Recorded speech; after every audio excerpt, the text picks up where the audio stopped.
हम तो चाहतनी जैसे खेसारी आकांक्षा के जिम भय रहे। अच्छा। वैसे अपना पवन सिंह जीजा जी के संगे जिम करे के सोचतानी। वैसे ही जिम करे हम। हाँ वैसा ही करे। हाँ बा कितना सिला उठ पर चूड़िया फोरे लुए जान, सिला उठ पर चूड़िया फोरे लुए जान तयपना राजा जी। हाँ एगो शायरी बोले नहीं है जे जावना देवरा पर राज कर तारे देवरानी, वही देवरा पर राज करके छोड़ले बानी तब बाद में आके माजा मार। इस वक्त बिहार के पूर्वी चंपारण जिले में उपस्थित हूँ। मेरे पास में जो औरत को देख रहे हैं जो काफी सोशल मीडिया पे वायरल है और रील भी बनाती है, तो आइए इनसे खास बातचीत करते हैं। जी नमस्ते प्रणाम। अपने सब जितना देखा नहीं भैया के चैनल के ज्यादा से ज्यादा दुलार प्यार आशीर्वाद दी, ज्यादा से ज्यादा शेयर करी लो। क्या नाम पड़ेगा आपका? हमार तो नाम बा रीना देवी। रीना देवी? हाँ हमार नाम बा रीना देवी। हमारा चैनल के नाम बा शांति टीके ब्लॉग यूट्यूब। अच्छा काम क्या करती हैं आप? हम काम तो ये करे नहीं, वीडियो बनावे नहीं। रील बनाती है? हाँ रील। कब से रील बनाती है? 2 साल से। 2 साल से रील बनती है? जी। अच्छा ये बताइए किनके गाना पर सबसे अच्छा आपको रील बनाना अच्छा लगता है, पवन या खेसारी? देखी पवन खेसारी सबके गाना पर हमारे रील बनावल अच्छा लागेला।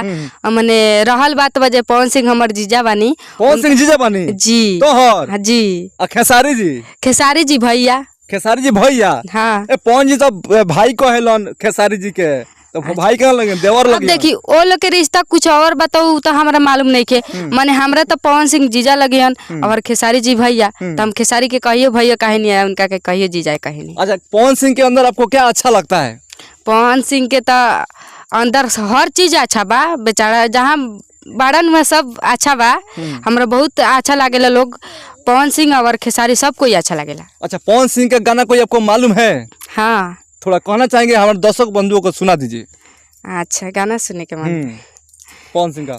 अच्छा जीजा जी के सिला उठ पर चूड़िया फोरे लुए जान, सिला उठ पर चूड़िया फोरे लुए जान तयपना राजा जी के दिलवा काहे तोड़े लुए जान। ये बताइए कब से आप रील बनाती हैं? 2 साल पहले से। 2 साल पहले से? जी। किनके गाना पर काफी वायरल हुई थी?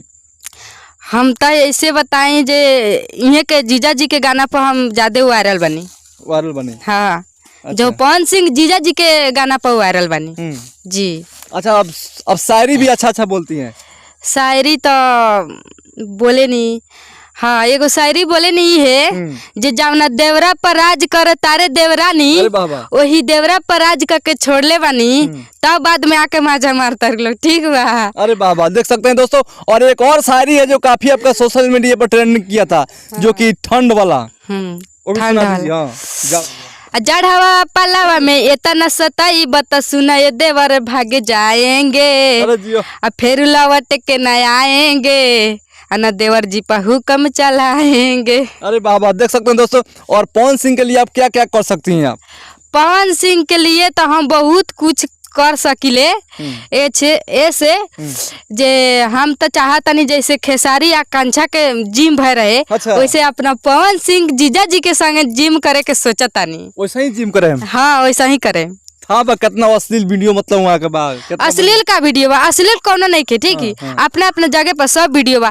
अश्लील के बोलल जाला जे उसापा माने कपड़ा पहनला ही नहीं खे, ओके अश्लील बोलल जाला। अरे उतना अश्लील वीडियो बताइए, वो जिम कर रहे हैं, वो पता ना क्या क्या कर रहे हैं। ना वैसा नहीं, अश्लील नहीं के बेचारा।